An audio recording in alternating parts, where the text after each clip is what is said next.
Ako si Father Christian Fontanares. Anak ako ng isang teacher at isang farmer. Ano. Hmm.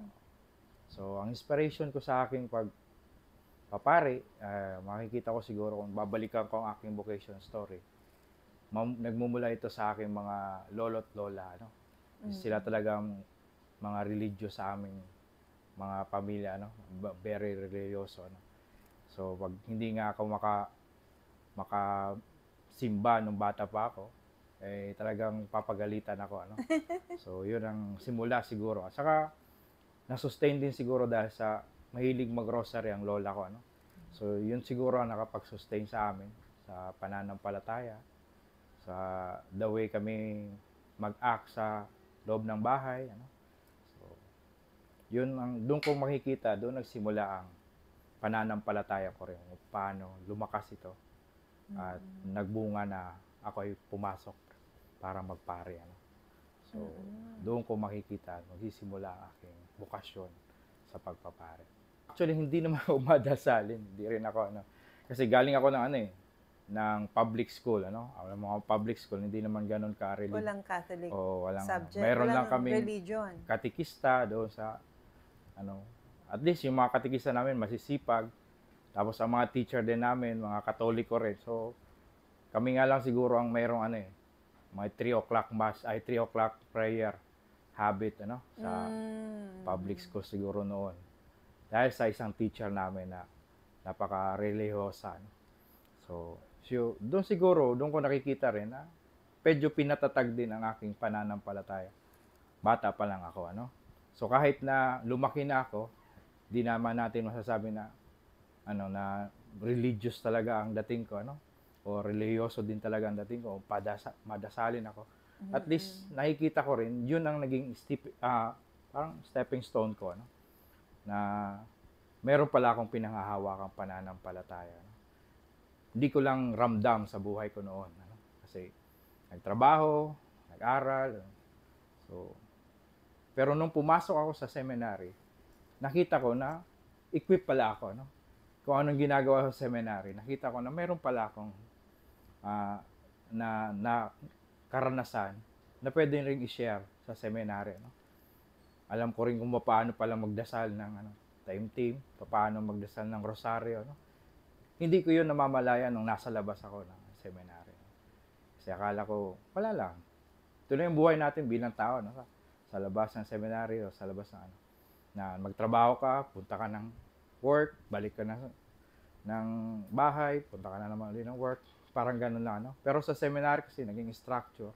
May prayer, may study life, So, doon ko rin nakita, yung mga natutunan ko pala nung elementary ako, nung high school ako, dahil sa mga katikista ko, malaki pa lang naitulong sa akin, sa aking pananampalataya, sa aking bukasyon. Sa seminar kasi, kailangan yon para, yun ang training ground, sa pagpapari. Ang pagpasok sa seminary, doon ka matitrain para magpare. So, mayroon kaming 4 years, sa college, kailangan mo kumuha ng 4 years na philosophy. Pero sa akin, kasi graduate na ako ng college, graduate ako Anong ng food course? technologies Food tech. sa Mm. Bicol University. Mm. So, pag-graduate ako, nagtrabaho ako mula 2003 hanggang 2008. So, tapos 2008, nakilala ko ang mga madre ng La Consolacion College sa Caloocan. So sila ang naging way para makilala ko rin ang mga Agustinian. Tapos isang beses nagkakwentuhan lang kami ng isang madre. Sabi ko sa kanya, sister, nung high school ako, parang gusto kong magpare. Biniro ko lang siya, ganun. Ah, Hindi na ako tinigilan, pasok ka na sa seminary. Ganun. So, yun. Pumasok ako, 2 years sa philosophy, 1 year ng novitiate, tapos 4 years ng theology, tapos 1 year naman na pastoral exposure, so 6 years sa Paris, ay 6 months sa Paris, 6 months naman sa hospital, clinical pastoral.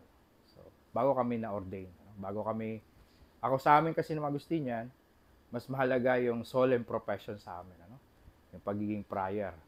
Second calling na lang namin ang pagpapare. Kaya kami may brotherhood Yun muna ang inaanuhan namin, pagpa-prayer, bago ang pagpapari. Ang ano kasi sa novitiate, tinitingnan na yon ng mga pare, ano? So, a-apply yan, may ginagawa kaming application letter, ano?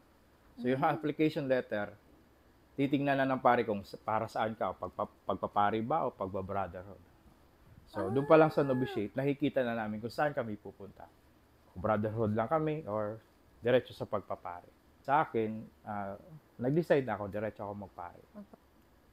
Nung pumasok na ako ng seminary, palagi kong sinasabi noon, nung 2 years ako, ano, tinisip ko noon, baka ano lang to, try lang, ano, ano ko lang. Talaga? Oo, parang try ko lang siguro to, ano, for 1 year, for 2 years. Pero nung pumasok na ako ng novitiate, doon ko na nakita na maganda pala ang buhay sa seminary, ano, maganda pala. Ang novitiate namin, ito yung time na kung saan 1 taon kami nasa loob ng seminary. Hindi kami mag-aaral sa labas. Doon na kami sa loob. Pag-aaralan namin ang buhay Agustino. Ano? So, yun. Ang aming founder na si St. Augustine, mga sinulat niya. So, doon lang kami. Ano? Parang kaming mga monk. Doon lang mismo sa loob. May ora et labora ginagawa namin. Ano? Ora means prayer and labora is work. So, magdoon na kami sa loob, mag-gardening, maglaro, basketball. So, lahat ng activity naroon naman. Pero naka-structure yun eh. For morning prayer, hanggang sa evening prayer, structure yun. Wow. Walang idle time. Ano? So, unti-unti kong naramdaman, maganda para ang buhay, ano? Buhay pagpapari. Ano? So, yun siguro ang naging ano rin sa akin. Ipagpatuloy na lang, ano, magpatuloy sa calling, ano, ng Panginoon. Ano. Sabi ko nga, kung baka nga siguro, inililid din talaga ako ng Panginoon sa buhay na ito. Ano. Yung journey Kasi, ninyo, papunta na doon. Kasi, yung biro ko noon sa madre na magpare ako, yun din ang ano naging paraan, makapasok ako sa seminary. No? Saka sa buhay ko na, nag-graduate na ako ng college, nagtatrabaho na ako, pero hindi ko nakita ang sarili ko na mag-asawa. No? Meron Talaga? akong girlfriend, pero parang hindi nagiging ano sa akin, madali na mag-asawa na, o settle na. Pero parang may kulang na hinahanap ako, no? May kulang ako ng hinahanap. So yun pala siguro ang nangyari, pumupuno sa akin, ano? Ang pagpapari pala ang pupuno sa akin na hinahanap ko na kulang sa buhay ko. Yun ay parte ng natin, journey. Kailang girlfriend kay Father? Bago kayo nagpari talaga? 2 lang siguro, 2. Ang buhay na sa parokya, ang buhay sa parokya ay una, ang simbahan ay guide ng tao, guide sa spirituality natin, kasi kung walang simbahan, wala ang church, sabog tayo, walang mag-unified sa atin, walang mag-iisa sa atin, so ang simbahan is a form para magkaisa tayo, so yun din ang calling sa atin ng Diyos, maging kaisa niya tayo, maging kaisa tayo niya, so yun ang calling ng Diyos sa atin, to become one with Him. One with Him. So yun din ang simbahan, para pag-isahin tayo, sa espiritualidad, kung paano natin titingnan ang Diyos. And then second, ang simbahan din ay standard ng morality, standard ng morality. So, dapat may panghahawakan kang moralidad, kasi hindi yung paalon-alon ka lang, ito ang gusto ko ngayon, ito na naman dito. So ang simbahan ang nagiging standard ng morality natin. Para may check and balance, kasi kung wala 'yon, gagawin na lang ng tao kung anong ibigin niya, So at least merong konsensya ang tao, Pag meron siyang pananampalataya, meron siyang simbahan na inaaniban. So, yun ang naiisip ko na dahilan kung bakit kailangan natin ng buhay sa parokya. Isa sa mga challenge ngayon, hamon ngayon sa panahon na to, ang pagkakanya-kanya ng tao, So, ito yung pinakamalaking challenge sa atin, ano? Na kung papaano uli natin mabubuo ang isang komunidad, ano? Kasi dahil sa teknolohiya, no? Kala natin madali nang makipag-communicate, madali nang matawagan ang tao, ano? Mm. Madali na tayong magkaisa. Pero dahil para sa teknolohiya, parang tayo din nagkakawatak-watak, ano? Makikita natin yun sa social media, sa SOCMED, ano? Madali tayong magkawatak-watak dahil sa pagkakaiba ng opinion. So, ang simbahan, ito yung hamon, ano? Kung paano uli buuhin, lalong-lalo na ang pamilya, no? Kasi kung minsan ang pamilya ang nawawasak eh. Nawawasak. So, yun din ang pinaka-challenge sa simbahan ngayon. Kung paano niya bubuhin uli ang isang pamilya, ang isang komunidad.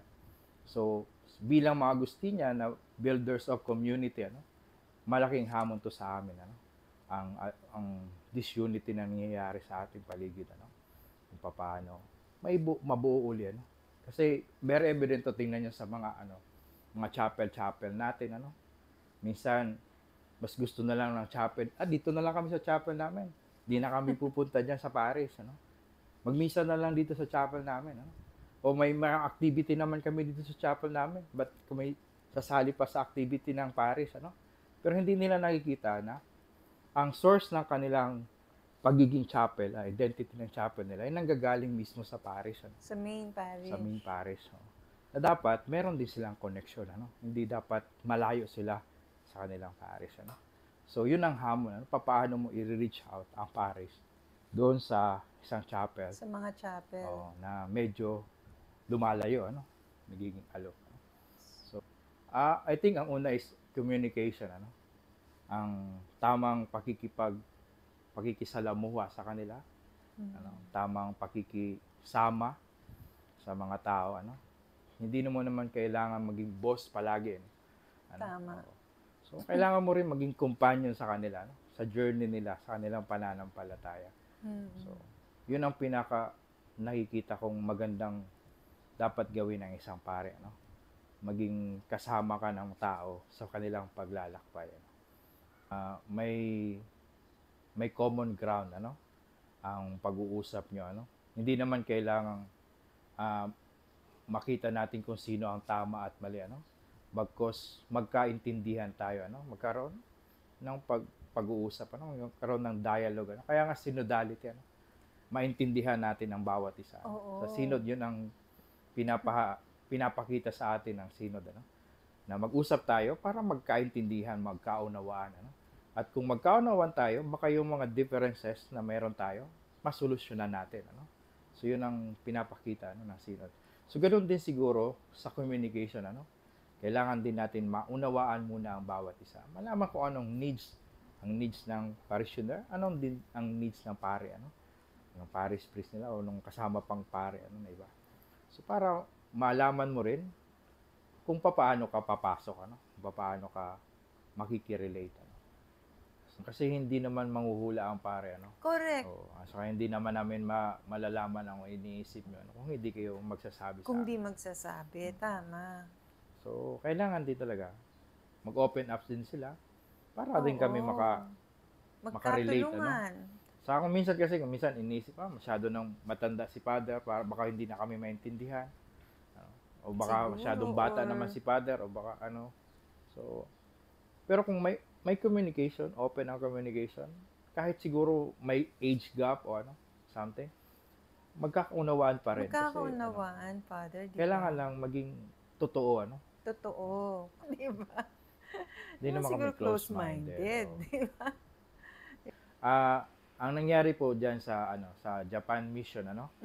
So, way back nandun pa ako sa Surigao, may isang pare kami na nandun sa Japan na mission siya doon, ano? Si Father Charlie. Then nagkita kami sa Cebu. So, kunento niya, kailangan ko nang kasama doon. So, sabi ko, baka pwede ako, padre. Sabi ko sa kanya. O sige, sabi niya. Nag-volunteer Mag-apply ka. So, sa amin kasi ina-apply yan pag foreign mission, ano? Oh. Pag foreign mission, kailangan mo mag-apply, ano? Kasi kailangan mo rin gusto pumunta. Hindi kasi mahirap ang foreign mission, eh. Sa culture, sa language. So, kailangan gusto rin ng prior na pumunta roon, ano? Yun ang tinitingnan din ng order, ano? Siguro. Kaya, nag-apply ako. Nasa Surigao pa ako noon. Nag-apply na ako sa mission sa Japan, ano? Na-approve lang ito nung nalipat na ako dito sa Dito. Chrysanthemum. Oo. So, hindi ako pinili because nag-apply ako para doon. Mm. Yung natuwa na makapunta ng ibang lugar, ano? Oo. In the same time, challenge din, ano, na feeling mo, ano, na kaya ko ba to, ano? May doubts ka rin sa sarili mo ba? Kaya ko ba to? O baka hindi ko na makaya ang culture shock ako, or hindi ko makaya ang language barrier. No? So, yung mga doubts, ano, yung mga ano mo, agam-agam. So, pero sinasabi ko na lahat naman magsisimula talaga sa mahirap, ano? Wala namang taong pagdating ka agad, alam mo na lahat, ano? Na hindi ka na mahirapan. Lahat talaga magsisimula sa paghihirap at kailangan mong magsumikap, ano? Para makuha mo rin yung ano, yung atawag dyan, yung nilaga nga, di ba sabi nila? Magsumikap ka, ano? Para makamtan mo rin yung ginhawa, ano? So, yun ang siguro ang pagtingin ko lang. Very positive lang ako siguro sa pagtingin sa mission, ano? Sa mission namin bilang mga Agustino. Basic Nihongo lang, ano? Basic. Pero mga advanced na kasi yung mga kasama ko doon, kaya nahirapan din ako, ano? Na makasabay sa kanila. Ayan.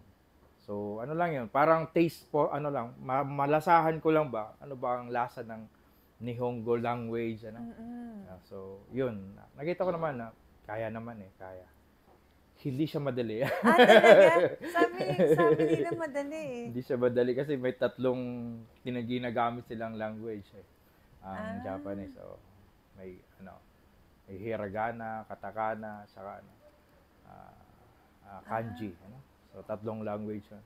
So, dapat mo papag-aralan yun para yung katakana saka hiragana ma-apply mo sa kanji kasi yung kanji yun yung parang pinagsama na nila. So medyo challenging, nasa-challenge ako kung paano ma-aralan, ano? Kasi yung una kong mission assignment ko, ano, ay pinadala ko sa Ilocos, ano? Bicolano ako, tapos pinadala ko sa Ilocos. Ang mga Ilocano, ano? So, mahirap din, ano? Nag-aral din akong paano magsalita Bicolano, tapos Ilocano, language. Ilocano, ano? Nag-aral din akong paano magmisa ng Ilocano, ano? So, parang, bumabalik din yung experience natin, no? Kung kinaya ko nga yung Ilocano, siguro kakayanin ko Baka rin mas madali pa Japanese. ang Japanese. Ewan ko. Saka sa Japanese, meron din silang mga one word lang para magkaintindihan na, ano. Ganon din sa atin, di ba? Mga Pilipino, may one word lang tayo, nagkakaintindihan na tayo. No? Oo, so sila may parang ganon din sila na one word lang, nagkakaintindihan na sila. So, so one word na, mayroong ganon sila na, parang Asian talaga ang dating, ano. Kasi parang culture natin to sa mga Asian One word lang, nagkakaintindihan na tayo. So, pagdating doon, kailangan naming mag-enroll para sa language course. Iba pa yun. Yun na talaga yung proper namin na. Doon. Kasi doon talaga mapapractice mo na. Kaya mapipilitan ka na talaga. Mapipilitan ka na talaga. Ma-practice, ano? Dito, pinapractice ko lang siya pag pumupunta ako sa mga Japanese restaurant. Dito hindi ka nagpa-practice among Hindi ko lang father? practice yung mga brothers ko Hindi niyo sila kinakausap habang naliligo, sa shower, nag-Japanese. Nako, Japanese mo si Father Danny. Sabihin siya, itsura dito. Excited ako na makita yung kakaiba na ang lugar, ano? Ang kaiba ng lugar. Yung lamig. Yung lamig. First time mong makakaranas ng lamig. Ano? Ilang jacket ang dadalhin niyo? May binigay na sa akin si Father Danny ng mga 4 na jacket. Galing ng Amerika. Bigyan kita ng jacket. Sige. Kulang pa ikaw yun, na pala Father. Kuya Will. Nagbibigay na ng jacket. So yun, excited din ako. First time ko rin makakita siguro ng snow. Excited din ako ngayon. Saka yung sakura. Sa mas naman, meron namang merong misal, na kailangan maaralan, mapag-aralan. Saka mayroong rin siya, may kanji at saka meron sa baba na Roman na pagkakasulat ano. So mababasa mo pa rin siya ano. Yun nga lang ang kailangan mo lang malaman kung May paano siya kodigo. isasabi. Oo. Ah. Yung Yung yung pronunciation. pronunciation, oo. Yung, Oo, yung tama. accent. Sa kami ngayon, ano muna kami ngayon doon? Sa Kristan muna kami nila. Hindi kami makakapag-misa kasama nila. Kasi hindi naman namin masasabi kung ano. Baka ang Ah. gagawin lang namin magsakristan muna. Ah, Yun. Ang ano ko na sana tumagal ako doon ano. Mapamahal din sa akin yung lugar ano. oo Oo. nga. So magbunga din ang ministry ko ano. So yun ang mga hopes ano na magabayan ako ng maayos ng mga kasama ko pati na rin ng ating Panginoon kung paano ko rin maibibigay ang buhay ko sa kanila ano, bilang pare ano. As long na kailangan nila ako doon. Ah, Amin ng mga Agustinian, mag-isa na lang ang pare doon na ano Pilipino ano. Mag-isa na lang siya. Kasama din so niya ang pangalawa mga kayo? may mga Hapon din na pare, no, may Hapon din na pare na doon. Saka may dalawa yata na American priest na nandun din. So magiging pangalawa kayo Mm. na Filipino priest Mm. doon. Pero dalawa kaming pupunta ngayon doon. Na, Okay. So ano, tatlo. pare, so magiging tatlo kami na. Tatlo. Isa sa mga pinaka magandang ano, support ano, yung prayer ano. Prayer, Tama. Hindi ito yung ano siguro nakakapagpalakas din sa amin ano, lalo na kung meron kaming alam na merong taong nagdarasal para sa amin ano. Mm. 'Di ba sino yung santo no? Siya ang naging santo ng mga missionary pero hindi naman siya pumupunta sa mission kasi mongha siya no. Pero ang prayer niya ang nakapag-sustain sa mga missionaries ano. So sa tingin ko yun ang pinakamagandang support ano na maibibigay natin sa mga pumupunta ng mission. Pagdasal sila na sila ay maging matatag, mailayo sa tukso, ano, at magampanan na nilang maayos ang kanilang ministry ano, doon sa ibang bansa. Oo. Kasi ang taong usually iniisip, si Father lang nagdadasal para sa amin. Oo. Nakakalimutan tuloy ipagdasal yung mga pari din. Oo. Kailangan din namin kailangan ng dasal. din. Oo. Kasi parang sa tao siguro, parang automatic na blessed kayo eh. So, Hindi po. oo. So, kailangan din Kailangan pala. din namin ng ano, guidance yung Oo. So, yun. minsan kailangan din tama. namin ng payo niyo ano, mga tao. Oo. Tama. Kasi kung minsan nakikita nyo rin ng medyo nagkakamali na yata si Father, payuhan nyo rin kami. Ano? Pagsabihin nyo rin kami. Ano? So, form din yun ng ating fraternal correction bilang mga Kristiyano, ano? Mga Katoliko. Ano? Kasi, diba, sabi din ng ating Panginoon, pag naman nagkakamali, correct natin. Ano? Pag hindi makinig, magsama pa tayo ng isang witness para makinig. So yun ang ano natin din ano, Sharing lang, Oo. sharing para way natin para magabayan natin ang Oo, bawat tama, isa. ano. tama. Malaki ang tulong ng mass media ano, para mas mapalagana pa ang message ano, the good news ano sinasabi natin ano. Yun nga lang maraming ano rin tawag dyan, negative side ng mass media ano. Kasi kung minsan nasusobrahan din ng tao ano sa paggamit nito ano, na hindi na natin nakokontrol ang ating sarili ano, na kung ano-ano na lang ang ginagawa natin ano, na hindi naman minsan gusto lang for entertainment siguro, pero kung minsan hindi na siya entertaining ano, nakakasakit na ng tao o nakaka-destroyed na ng culture ng isang tao ano. So kung minsan kailangan talagang meron ding magbabalanse sa social media. No? Sa tingin ko ang simbahan ang magandang pambalanse ano na ang tao hindi lang nakakakita ng kung ano-anong bagay ano. At least merong pa rin na may substance yung nakikita ng tao ano. Minsan as a direction para sa kanila, sa kanilang pamumuhay ano. Hindi man tayo magkaparehas ng relihiyon, at least pag nakita nila ay may sense ano, di ba? Tama. Na mabibigyan ako ng direction ano. And then ano rin sa morality, ano, na meron pa rin nag-stand about kung ano yung bad and evil, ano, kung ano yung mali at saka tama, no? Meron pa rin conscience na nandoon sa social media, ano, may konsensya pa rin, ano, na hindi na lang pwedeng gawin at pwede natin ipakita, ano, meron pa rin at least na nagpapakita sa tao na may mali ito, may tama dito sa lugar na to, ano. So, yun yung nakikita kong pwedeng pasukan ng ano ng ating pananampalataya sa social media, no? Maging gabay Tama. pa rin ng tao at saka maging paninindigan ng tama at mali, no? Sa online mass, agree ako siya sa purpose na para lang sa mga may sakit o sa mga matatanda. Ano? Kasi prone siya na ma-abuse ng tao. Hindi na ako pupunta ng simbahan, dito na lang ako sa ano. May online naman, ano? So yun ang abuse doon eh. Oo.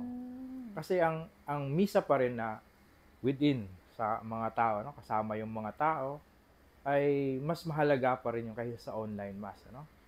Kasi communal pa rin ang misa natin, ano? Hindi siya individual, ano? Kaya wala ngang sinasabing private mass, ano? Kasi communal pa rin dapat ang tingin natin sa misa.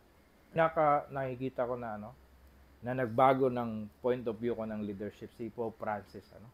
Hindi siya yung katulad na leader na magbigay lang siya ng mga instruction, ano, na hindi siya yung very pushy, ano, na leader, bagkus napaka ano, malumanay, na fatherly, ano, nagagabayan ka talaga, nasasamahan ka, ano, na ipapakita niya na alam niya yung nararanasan mo, ano.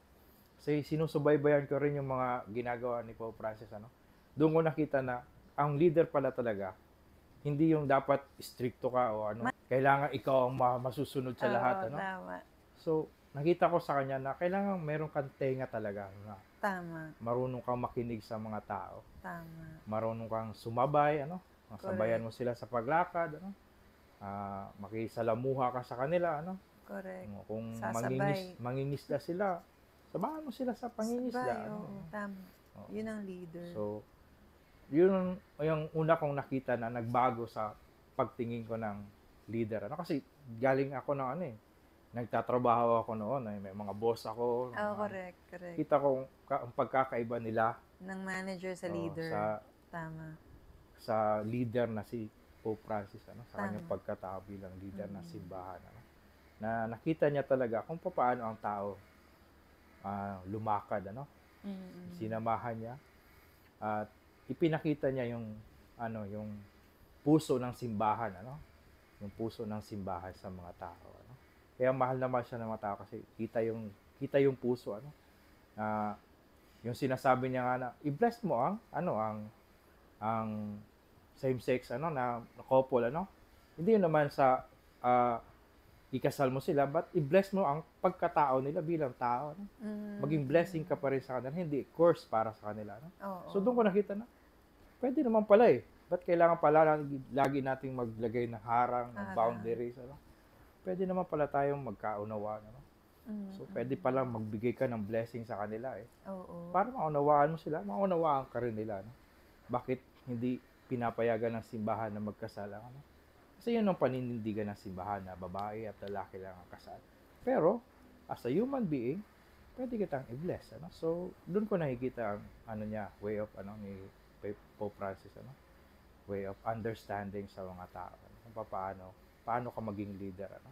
Na hindi ka dapat close-minded, ano? Bagkus open ka sa tao para maunawaan mo sila, ano? Mahirap na ano, way ang leading. Mahirap kasi maraming aayaw sa iyo, maraming ko-contradict sa iyo, ano. Pero kung alam mo kung paano iapa ang sarili mo, paano mo tawag diyan, pantay Kung ang pag-aaralan pagtingin mo sa mo, kanila, maging leader. pag-aaralan, no? Oo. Kasi naranasan ko yung challenge na yan ng pagiging leader nung napunta ako ng Siargao, ano. Naging parish priest bigla ako mula ng Ilocos, ano. Tapos malaki pa ang problema doon sa sa Socorro, ano, ah, nagkaroon ng hindi magandang experience ang mga tao doon, ano, nag-aaway-away sa community, gano'n, nagkawatak-watak, ano. So doon ko nakita ang pangangailangan ng isang leader na marunong makinig sa mga tao, ano, kasi nagka-away-away na, eh. So Mm. nagkawatak-watak. So yun ang ano namin, naging ano ko lang for 2 years, sinamahan ko ang tao sa reconciliation, sa pagbabati nila, ano, sa forgiveness, ano. So doon ko na ano na ang leader pala hindi kailangan na bossing ang dating, eh. Kailangan Correct. palang samahan sila para magkaayos, ano, magkabati. Sa mga taga ano, MGCP parishioners, ano. So maraming maraming salamat sa inyo, ano. Dito ko unang nakita kung paano yung alagaan ng mga pare, ano. Kasi sa simula nung ako'y naging pare, ang mga parish na napuntahan ko, kami talaga ang nagsusuot ng aming sutana, kami yung naghahanda para sa misa, ano. So, ngayon, feeling namin napaka-pari talaga namin na natin kasi may magsuot sa amin ng sutana, may maghanda ng lamesa, ano, MBG. o yung MBG, ano. So, napaka-bless, ano, na mayroong ganito pa pala na uri ng pagsisilbi, ano, pagsiserve sa simbahan. Mm. Yun ang una kong na-appreciate, ano, dito sa MGCP. And then, yung pagiging friendly ng mga tao dito, no, napakasarap sa pakiramdam na magiging kapamilya ka na nila kaagad, ano, kasama ka na nila sa mga kwentuhan, ano, makasama ka na nila sa kainan, ano. Ito yung una kong na-appreciate, ano, yung kainan, ano, na bawat imbita nila, oh, kainan tayo, kain dito sa amin. Party. Oo, kain na naman. Sige. Kasi maya-maya't maya may mag-invite, kain tayo sa labas, Father. O kain tayo dun sa ano. Pero sige lang, ano. Kasi ito yung way din na para makilala mo rin ang tao, ano, at makilala ka Oo, rin nila. tama, So, tama. napakaganda na merong ganito na gesture ang mga tao dito sa MGCP, ano, na nawa wag niyong walain, ano. Kasi ito yung din ang pamamaraan niyo siguro na makilala niyo ang inyong mga pare at madagdagan din ang inyong pananampalataya, no? Mapalakas ang inyong pananampalataya sa Diyos, ano. Payo ko lang na nawa magkaisa tayo, ano. Hindi lang para sa parish natin, hindi lang para sa komunidad, bagkus sa buong ano diocese at saka sa buong Pilipinas, ano. Ah, wina, ah, na siguro dahil sa mga political views natin, sa mga kung ano-anong mga stance natin, ano, minsan nagkakawatak-watak tayo dahil doon, no? Nawa sa ating pananampalataya, yun pa rin ang maging ah, unifying factor natin, ano, ang pananampalataya natin, ano, ang pag-ibig ng Diyos at ang mabuting balita ni Kristo. So, maraming maraming salamat at saka magbasa kayo palagi ng bulletin natin, ano, marami kayong matututunan doon. Hindi lang yung chismis, totoo po yun. Thank you very much, Father, for sharing your heart and your journey and saying yes to God's calling. Thank you po. Your calling also to Japan. So, pagdasal niyo po palagi ako. Maraming Yes, salamat. Father. Sige. Thank you.